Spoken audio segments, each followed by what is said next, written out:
pessoas, elas têm um pouco de receio em relação ao tarô, porque elas dizem que no tarô tem cartas muito ruins e muito negativas, né? E aí as pessoas elas ficam com um pouco de receio, um pouco de medo de fazerem uma leitura ou perguntarem alguma coisa, né? Porque vai que cai essas cartas, né? Vai que justo para mim vem aquela carta a mais feia do baralho, né? Então, assim, gente, em primeiro lugar, né, eu separei aqui algumas cartas, dessas cartas que as pessoas geralmente têm um pouco de medo, tá? A primeira delas, como não poderia deixar de ser, a morte, né? O nome da carta já assusta um pouco, né? Se a gente aproximar um pouco mais para vocês verem aqui, ó. Deixa eu ver se eu consigo. Ai, acho que ela distorce, né? Não sei se dá pra ver. Acho que ela embaça um pouco. Bom, nessa carta aqui a gente tem umas figuras não muito legais, né? Hoje eu tô sem o meu tarô de Marsella aqui comigo, que eu deixei lá no meu trabalho. Mas o do tarô de Marsella também ele tem uma imagem na carta da morte, né? Uma imagem bem feia, né? Porque é um esqueleto. Essa carta aqui do White, ela é mais bonita, eu acho. Né? Apesar desse cavaleiro aqui, ele tá com uma armadura e tudo mais, ele tem uma carinha de caveira, tá vendo? Né? E aqui ele tá representando que, assim, a morte, ela não faz distinção das pessoas, né? Então tem um rei, tem uma mulher, tem uma criança, enfim, não importa se você é rico, se você é pobre, se você é velho, se você é novo, se você é criança, a hora que a morte tem que chegar, ela chega e pronto. E essa carta assusta muito as pessoas, né? Já pelo nome dela, que é morte, né? Então, a primeira coisa que nos vem à mente é a morte física, mas essa carta, ela não necessariamente fala pra gente da morte literal, da morte física, né? Do nosso corpo físico.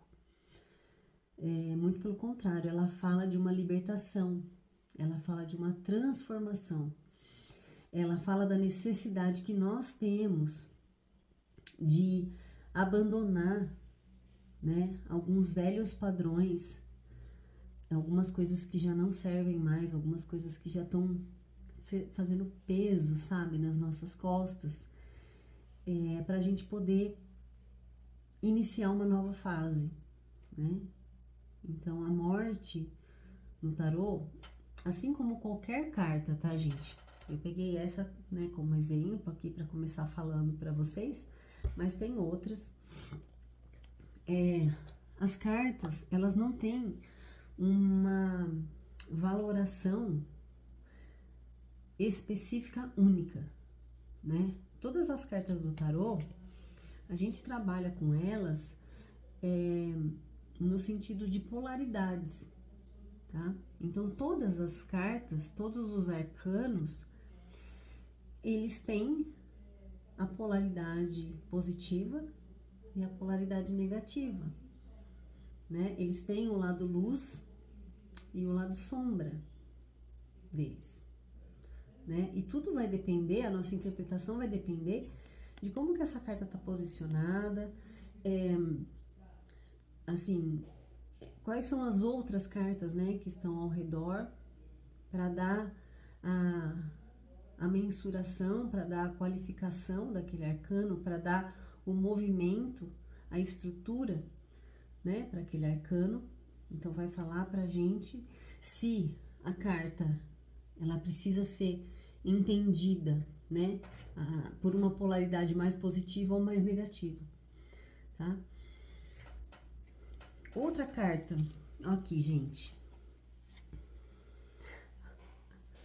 Outra carta também que, né, assusta bastante, a carta da torre, né, que o desenho mostra pra gente uma destruição, né, um raio ali acertando a torre, as pessoas caindo lá de cima, uma fumaça saindo, tipo, parece que tá sei lá, tá pegando fogo aqui em cima, né, ó, aqui, ó, pegando fogo, aqui saindo uma fumaça, e as pessoas caindo de cabeça lá embaixo, o fundo todo escuro também, né, também é uma carta que assusta bastante, né, quando as pessoas olham para isso aqui, sem contextualizar, né, sem entender qual é a real mensagem que o tarô quer passar pra gente. Nós temos que lembrar, antes de tudo, os arcanos do tarô, eles não estão soltos no espaço, né? Eles têm uma lógica, eles têm uma ordem, tanto que eles têm um número, né? E esse número, ele tem um porquê, né? Porque faz parte de uma estrutura.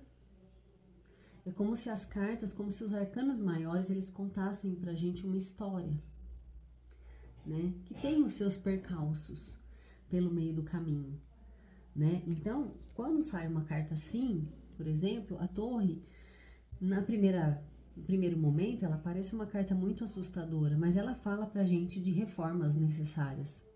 Ela fala pra gente sair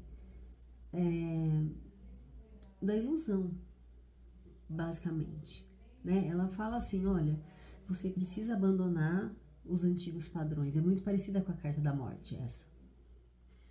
Só que a diferença entre elas é que a carta da morte é uma transformação que depende muito do nosso movimento, né? E da compreensão daquela necessidade. A carta da torre não. É uma mudança que simplesmente aparece na sua vida e você fica... ai, meu Deus, e agora? Preciso lidar com isso, né? Só que depois que passa aquele turbilhão, você fala, nossa, olha, vivi esse turbilhão de coisa, um monte de coisa que eu não esperava, e não é que foi melhor, né? E não é que as coisas melhoraram depois, mais ou menos isso, né? Então, as cartas, elas estão sempre trazendo uma mensagem benéfica pra gente. Não é porque a carta, ela tem um desenho mais assustador, ou, vamos dizer assim, um aspecto, né, que não é muito feliz, né, não é um aspecto lá dos muito mais agradáveis para nossa vista, né, a um primeiro momento, que elas necessariamente são negativas. Muito pelo contrário. Muitas vezes elas livram a gente de criar expectativas exageradas em relação a alguma coisa e que a gente vá levar um tombo maior lá na frente. Então ela já tá te avisando antes. Ó, presta atenção. Presta atenção porque esse caminho que você tá percorrendo não é todo esse mar de rosas que você tá pensando. Reveja aí os seus conceitos, né? Então ela já avisa a gente antes. Pra gente sair lá do país das maravilhas que muitas vezes a gente se coloca, né? A gente cria aquela fantasia e você cria uma expectativa às vezes muito alta a respeito de alguma coisa. E aí, se você mantém isso muito tempo, a sua frustração lá na frente é muito grande. Ou às vezes o seu prejuízo vai ser muito grande também. Então, a gente mantendo essa visão de que o tarô, ele sempre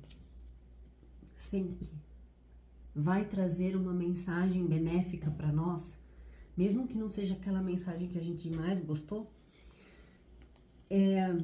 já fica mais fácil de você compreender por que existem essas cartas ditas como ruins, né? Assim, que as pessoas muitas vezes acreditam que são cartas ruins, né?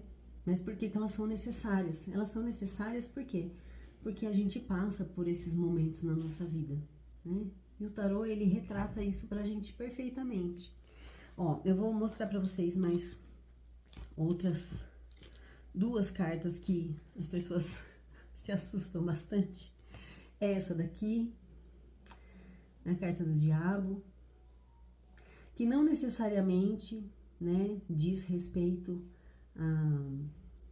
à figura do diabo religiosa, né, assim, apesar de que aqui ele tem uma representação aí muito parecida, né, mas o diabo, ele fala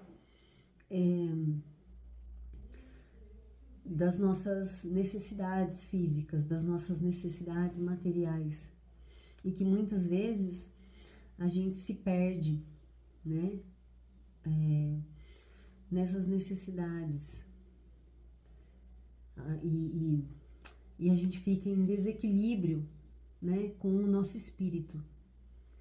Porque muitas vezes a gente fica preso ali só nas questões materiais. E vocês podem ver que as pessoas que estão aqui, elas estão com uma corda no pescoço, né? Uma corrente. Mas esse arco da corrente aqui, ó, ele tá largo o suficiente para a pessoa pegar e tirar do pescoço dela no momento que ela quiser, né? Mas o diabo, ele fala pra gente dos pontos cegos, né? De momentos em que a gente se dedica muito às coisas fúteis e esquece, né, do que realmente alimenta a nossa alma, né? A gente se dedica só a coisas exteriores e a gente esquece um pouco das necessidades interiores que a gente precisa também equilibrar, né? E uma outra, pra gente acabar esse mito, é a carta do pendurado, né? Ou o enforcado, como vem escrito em vários tarôs, né? Essa carta, apesar do nome enforcado, ele não tá enforcado, né? Porque ele não tá preso pelo pescoço dele, então ele, né, não tá enforcado. Ele tá pendurado de cabeça para baixo apenas, né? Amarrado pelo pé aqui. Ele parece que tá numa posição bastante relaxada, né? Ele não tá com uma feição de sofrimento nessa carta, mas a hora que a gente pega essa carta, o primeiro impacto, né, que as pessoas têm com essa carta é fazer assim, nossa, tá de ponta cabeça, deixa eu virar. Aí você fala, não, ela é assim mesmo, né? É assim a carta. Né? Porque assim, causa uma má impressão quando a gente olha, né, essa pessoinha virada com a cabeça para baixo, né? Mas aí depois a gente vai entender, né, que essa carta fala pra gente de uma necessidade de ver as coisas por outra perspectiva, né?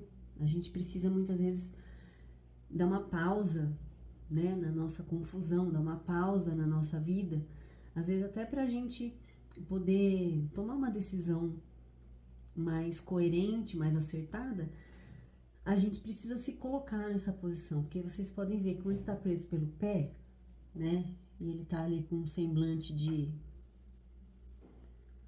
tranquilidade, né, ele tá com uma cara de paisagem ali, muito provavelmente não foi ninguém que amarrou ele ali, ele se colocou nessa posição sozinho, né, por quê? Porque ele precisava pensar, ele precisava se iluminar, olha aqui, ó, vocês estão vendo que tem uma luz ali ao redor da cabeça dele, né?